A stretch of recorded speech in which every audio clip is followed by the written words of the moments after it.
When we talk about agriculture, there are just so many things that have changed over the last 20 or 30 years, and particularly over the last 50. And right where I'm standing is at the front gate, or what used to be the front gate, of a functioning cattle ranch. And that you see behind me, the gates are standing open, the fence is in disrepair, the barbed wire is broken down in a few places, and you can see stuff like this, these farms that have gone out of business or that have been abandoned all over the South, everywhere from Florida, Alabama, Louisiana, Texas, Kansas, Oklahoma, all through the Midwest. You can see a lot of places where these ranches like this have gone under. And in this particular ranch, what has happened was that the town grew up around it.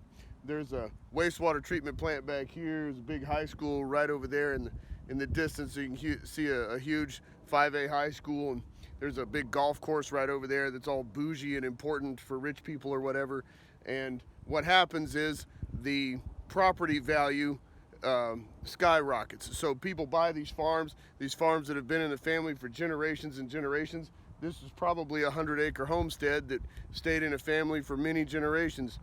And then when the town grows up, the land becomes more valuable. And then the county tax assessor raises the price of the taxes all the time. And then eventually this farm costs 2 or 3 times to operate, just owning the land, 2 or 3 times what it used to cost in tax dollars. And you can't really run any more cattle on it, right? And so then it becomes unprofitable. It becomes cost prohibitive, and these families can't keep these farms, and they lose these farms.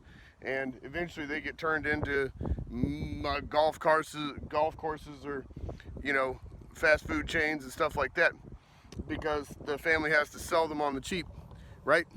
So I'm sure you're thinking back to some aunts and uncles, grandparents, great-grandparents. You probably have some connection to farming or ranching or something like that. And this is probably tugging at your heartstrings a little bit, because you wouldn't want to see your family lose the family land and the family ranch, right? Well, then the question is, what can be done? And the answer is farm efficiency. And this is true of cattle. This is true of really any sort of agricultural product.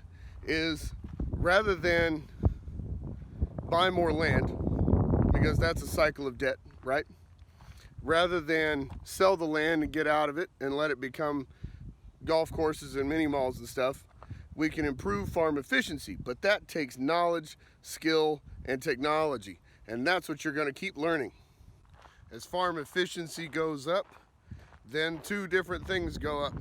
The profit for the farmer goes up. That's fantastic. That's always good. We need farmers. We need people to feed us, right?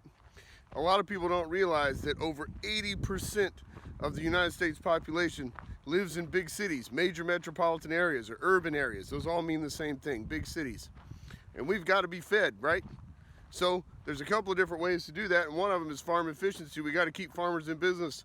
And the other thing, not in this country, in deep South America and through of Indonesia and lots of other places around the world, that when farmers cut down the rainforest to make a farm, whether they're planting crops or they're growing cattle, then the soils are actually quite inefficient. The soils are quite poor.